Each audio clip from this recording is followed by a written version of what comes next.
မင်္ဂလာပါရှင်လိုင်ဇာ TV ရဲ့မြန်မာဘာသာဖြင့်တင်ဆက်မှုအစီအစဉ်ကနေပြန်လည်ကြိုဆိုပါရစေ။ဒီကနေ့ညမှာတော့အင်ဒိုမြို့ကိုတော်လန်ရေးတပ်ဖွဲ့တွေအပြည့်သက်တိမ်းပိုက်ထားတဲ့တင်နဲ့ကျေယောင်းစစ်ဆောင်စခန်းကကလေးငယ်3ဦးကိုဖမ်းဆီးတပ်ဖြတ်ခဲ့တဲ့တရားခံဖြစ်သူကိုတေတံစီရင်တဲ့တင်တွေကိုတင်ဆက်သွားပါမယ်။ကျွန်မက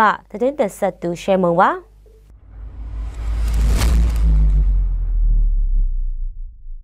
တော်လန်ရေးတပ်တွေပြီးခဲ့တဲ့နှစ်ကနေထိုးစစ်ဆင်တိုက်ခိုက်နေတဲ့စကိုင်းတိုင်းအင်ဒိုမြို့အခြေစိုက်တပ်မ89လက်အောက်ခံစစ်ကောင်စီတပ်စခန်းကိုဧပြီလ9ရက်နေ့ညနေပိုင်းမှာအပြည့်သက်သိမ်းပိုက်နိုင်ခဲ့တယ်လို့သိရပါတယ်။အင်ဒိုမြို့ကိုပြီးခဲ့တဲ့2024အောက်တိုဘာလ16ရက်နေ့ကနေစတင်တိုက်ခိုက်ခဲ့တာဖြစ်ပြီး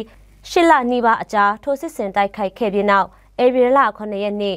ညနေပိုင်းမှာတော့အပြည့်သက်သိမ်းပိုက်နိုင်ခဲ့တာပါ။တစ်ဖက်အပြည့်ရကြောင်းထုတ်ပြန်ထားပေမဲ့စစ်ကောင်စီတပ်ကတိုက်ခိုက်မှုစတင်ခဲ့တာကြောင့်အမတ်တစ်စစ်ဒေသပူပေါင်းတပ်တွေတံပြန်တိုက်ခိုက်ရာကနေကြန့်ရှိနေတဲ့စစ်ကောင်စီတပ်စခန်းနဲ့အင်ဒိုမြို့တစ်ခုလုံးကိုအပြည့်သက်သိမ်းပိုက်နိုင်ခဲ့တယ်လို့ရှေ့တန်းသတင်းရင်းမြစ်တွေထံကနေသိရပါတယ်။အင်ဒိုမြို့သိမ်းတိုက်ပွဲမှာစစ်ကောင်စီစစ်တုပ်ပန်းတွေနဲ့လက်နက်ခဲယမ်းတွေလည်းအများပြားရရှိခဲ့တယ်လို့သိရပြီးအသေးစိတ်အခြေအနေကိုတော့စုံစမ်းနေစေဖြစ်ပါတယ်။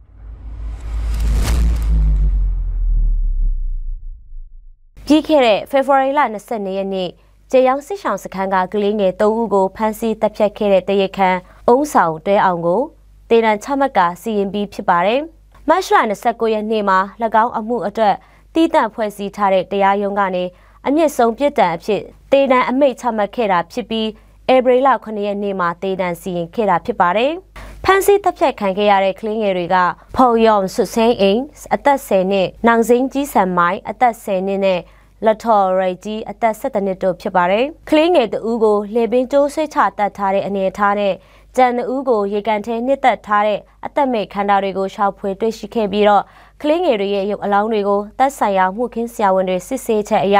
မတိမ်ပြုကျင့်ခံထားရတဲ့တပ်တွေလည်းတွေ့ရှိခဲ့ပါတယ်။တရားခံအုံးဆောင်တွဲအောင်ဟာ KIA တပ်မှစစ်စည်းကမ်းချိုးဖောက်ခဲ့တဲ့အတွက်ထုတ်ပယ်ခံရဖူးသူလည်းဖြစ်ပြီးထောင်ချခဲ့မှုတဲ့သူလည်းဖြစ်ပါတယ်။